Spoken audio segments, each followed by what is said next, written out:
Hello दोस्तों, कैसे हैं सब। मैं हिमांशु स्वागत करता हूं आप सबका आपके अपने चैनल कॉमिक वर्ल्ड पर। तो चलिए दोस्तों, शुरू करते हैं राज कॉमिक्स में नरक नाशक नागराज सीरीज की तीसरी कॉमिक्स नरक दंश का चौथा और अंतिम भाग। सॉरी। और फिर विश्व अपराध जगत के इतिहास में आया वह अभूतपूर्व दिन जब मैंने अपना अभेद ब्रह्मास्त्र नीलामी के लिए उतारा। नरक नाशक किसी इंट्रोडक्शन या डेमोन्स्ट्रेशन का मोहताज नहीं है मित्रों। आप सभी जानते हैं कि मेरा यह अभेद हथियार जब जब चला इसने बड़े से बड़े दुश्मन का सर्वनाश किया है।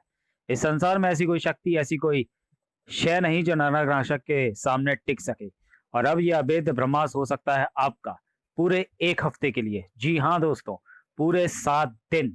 चाहे इससे वर्ल्ड बैंक में डकैती डलवा लो या किसी देश की सरकार गिरवा लो, 1 हफ्ते ये आपके आदेश का गुलाम रहेगा।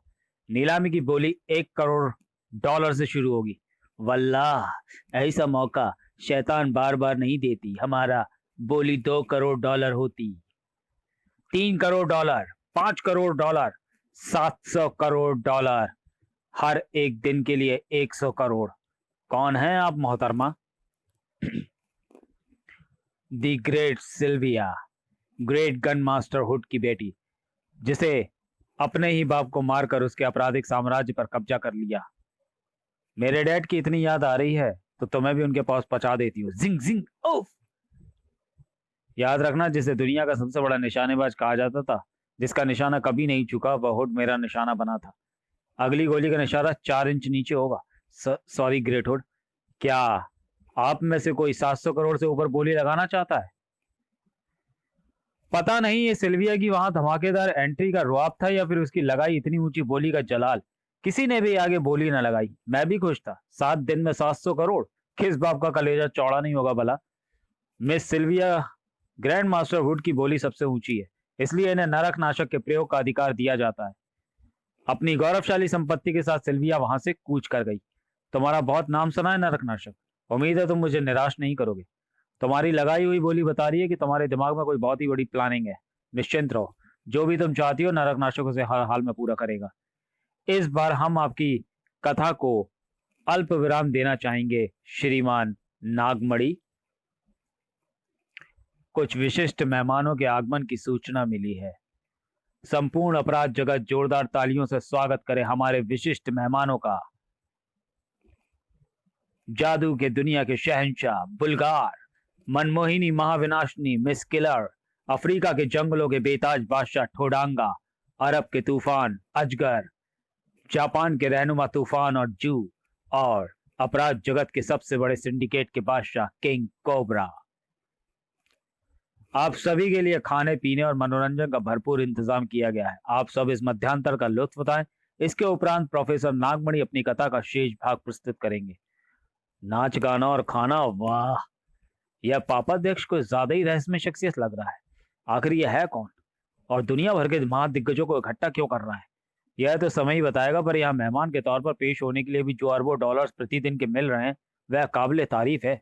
इसके पास कोई खजाना है क्या?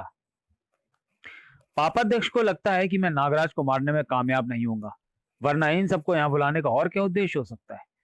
नागमणि व अन्य अपराधियों को लगता है कि मैंने उन्हें यहाँ सिर्फ नागराज की मौत की खातिर बुलाया है। मूर्ख है सभी। अभी तो आधुनिक अभी तो आगंतुकों की फहरिस्त लंबी होने वाली है। स्वागत है पिरामिडों की रानी, आंखें सामन, पाप और अंधेरी दुनिया के खुदा एनुबुस के आंखें सामन का इस्तकबाल।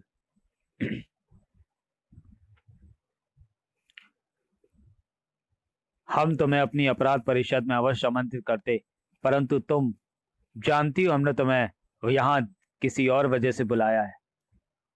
वजह जो कि मेरे जीवन का मकसद है, मेरे सरताज, जादू के शहंशाह तंत्र तक्षक तूतन खामन का पुनर्जीवन। पर तूतन खामन तो सूर्य के देवता रा की बेटी बस्तेत को अपनी अर्धांगनी बनाने का ख्वाहिशमंद था। फिर तुम उसकी अर्धांगनी कैसे हुई?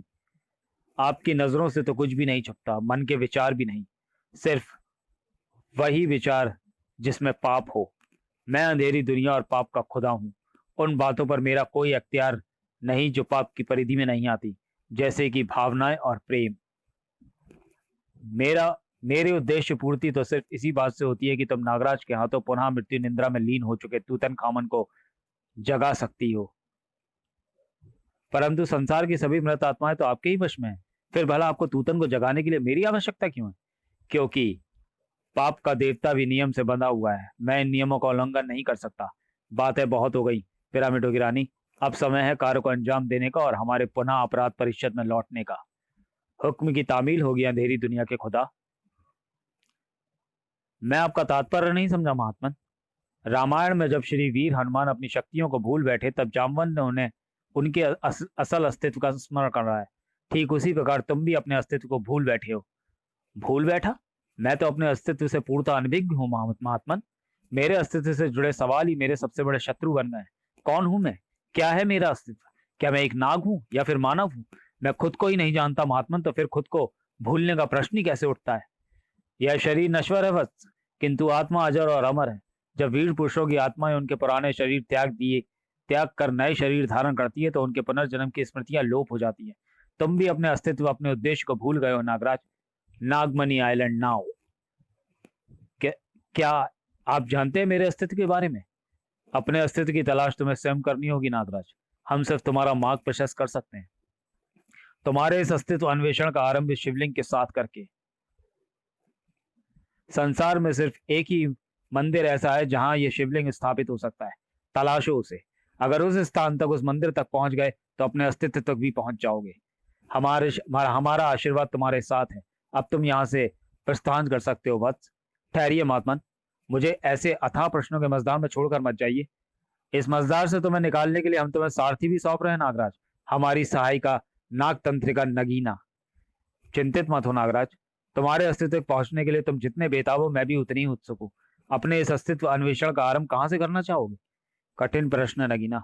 सबसे पहले तो हमें संसार भर के शिव मंदिरों का पता लगाना होगा, फिर कहीं जाकर ये निर्णय लेंगे कि यह अन्वेषण कहाँ से प्रारंभ किया जाए। विदा नागराज, तुम्हारे इस अन्वेषण पर संपूर्ण नागलोक का अस्तित्व टिका हुआ है। उम्मीद है कि तुम वह गलती दोबारा नहीं करोगे जो पहले की जा चुकी है, जिसने इच्छाधारी नागों के अस्तित्व चक्र को ही पलट कर रख दिया।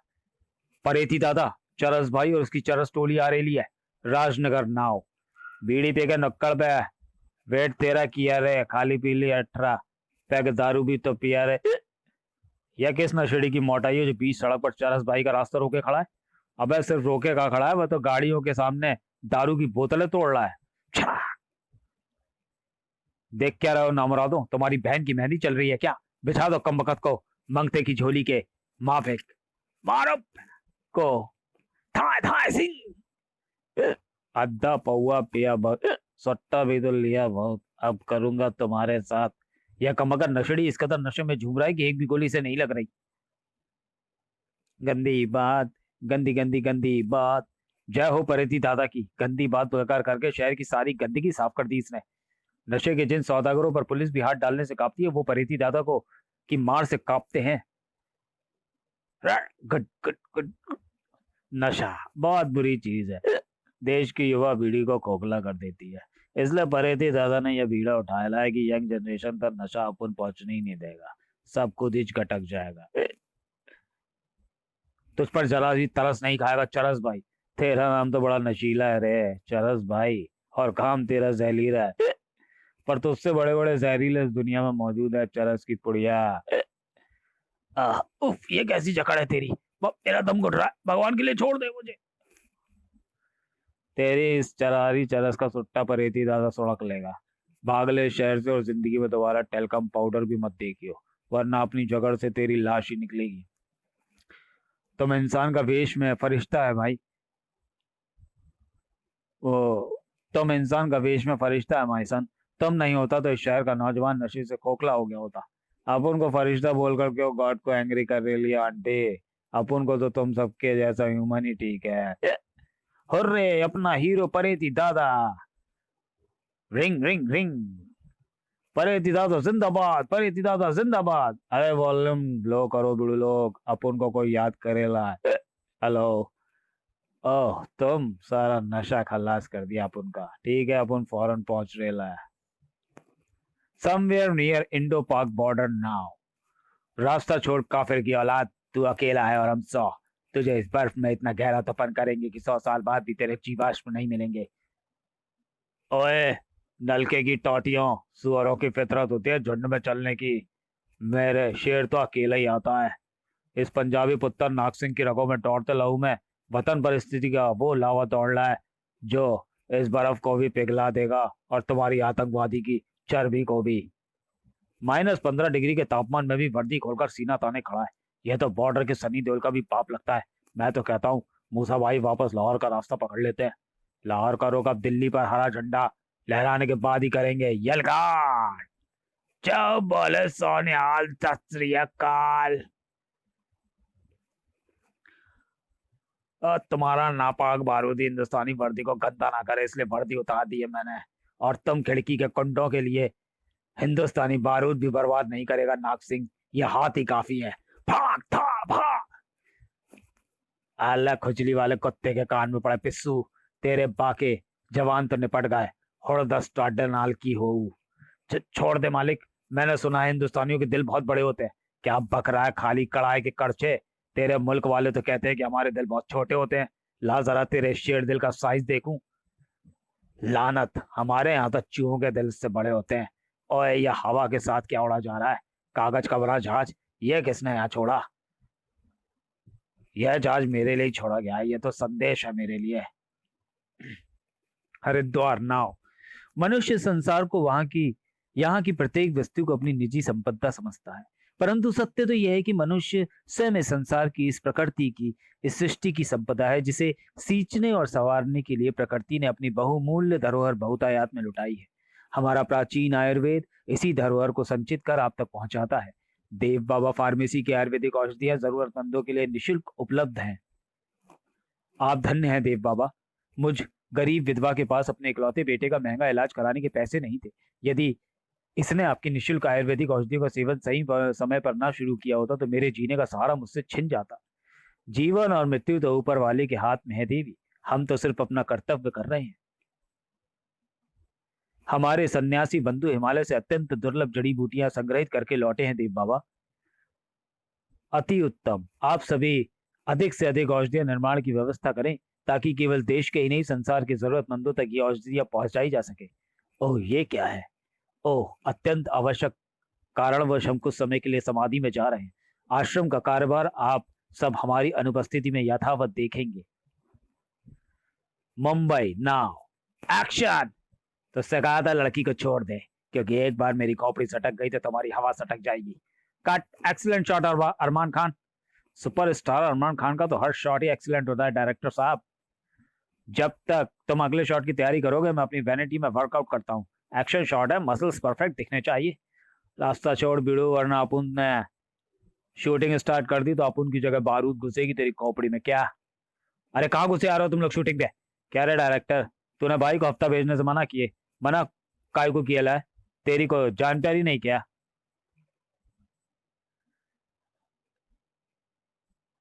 जान तो सबको प्यारी होती है भाई। था तुम्हारे भाई को भी होगी, तुम्हें भी होगी। जिंग जिंग धाए धाए। ये फिल्म नहीं है चिकने हीरो जो तू हमसे और इन आगोल दिगंस के अकेले जीत जाएगा। तुम्हारी लुटी हुई इज्जत तुम्हें बता देगी कि मैं सिर्फ फिल्मी पर्दे पर ही हीरो नहीं हूँ। वाह, क्या निशाना है। अबे अबे, ये क्या कर रहा? कर डाला। भाग। अब शराफत से पतलून पकड़े पकड़े बेहोश होना। मेरी एक्सरसाइज तो हो गई डायरेक्टर, शॉट की तैयारी करो। आपने तो कमाल कर दिया अरमान। आप वाकई रियल लाइफ ही नहीं, रियल लाइफ के भी सुपरस्टार है। अरमान सर, आपके लिए अर्जेंट कॉल है। ओह ठीक है, मैं आता हूँ। डायरेक्टर साहब, शूटिंग और मेरी अगले 1 महीने की dates cancel. International wrestling entertainment Delhi now. Ladies and gentleman, आपके सामने world heavyweight champion the killer. उन्होंने इंटरनेशनल फ्री स्टाइल रेसलिंग में आज तक एक भी मैच नहीं हारा। यहाँ इंडिया में किलर ओपन चैलेंज के साथ आए हैं। अगर कोई माय कलाल उन्हें हरा देगा तो उसे वर्ल्ड हैवीवेट चैंपियन के टाइटल के साथ मिलेंगे 10 करोड़ रुपए। लेकिन याद रहे, हारने वाले के जिंदा बचने की कोई गारंटी नहीं है। तो क्या है कोई ऐसा शूरवीर? हा हा हा हा, कॉवर्ड कंट्री है इंडिया। कोई इतना ब्रेव हार्ट नहीं जो किलर का मुकाबला कर सके। का गुरु, बहुत भोकाल चाप रहे थे, लो आ गए हम मैदान में। देखा तुम्हारे विदेशी प्रोटीन पाउडर में ढेर जोर है कि हमारे शुद्ध देसी घी में। ये गंवार भैया लड़ेगा किलर से। अबे गांव लौट के गाय भैंसे चराई, ये रेसलिंग तेरे बस का रोग नहीं है। पहले आपको ये कॉन्ट्रैक्ट साइन करना होगा जिसमें लिखा है कि अगर इस फाइट में दौरान आपकी मौत हो जाए तो उसके जिम्मेदार आप स्वयं होंगे। वो सब तो ठीक है मुन्ना, पर इसमें ई कहाँ लिखा है कि अगर ये खिलाड़ी या बेलायती सफेद बैल हमारे हाथों बैकुंठ धाम पहुंच गए तो हम जिम्मेदार नहीं होंगे। तुम्हारे हाथों और किलर मरेगा। बहुत बकवास करता है तुम डर्टी ब्लैक इंडियन। टन टन टन टन। इस देश का डर्ट यानी धूल भी जो सर माथे पर लगा ले उसका जीवन धन्य हो जाता है बबुआ। और अब तो सवाल देश की इज्जत का है। भाग! लानत है सरफिरा पर, अगर तुम एक बार खाकर दोबारा खड़े भी हो गए तो। और विजेता व नए है वर्ल्ड हैवीवेट चैंपियन है पहलवान सरफिरा। देश की नाक बचा ली इसने। मिस्टर सरफिरा, क्या करेंगे आप इस इन 10 करोड़ रुपए को? यह पैसा अनाथ आश्रम के बच्चों के लिए है मैडम। बच्चे देश का भविष्य होते हैं, हम उनका आज मजबूत करेंगे तभी तो देश का आने वाला कल मजबूत बनेगा। इतनी सी बात तो यह गवार पहलवान भी समझता है। हेलो, इतनी ओवर एक्टिंग करने की जरूरत नहीं है, फौरन मेरे पास पहुंचो, बाकी 4 भी आ रहे हैं। BC tower now. ससुरा ऑफिस बहुत ही चौचक है गुरु।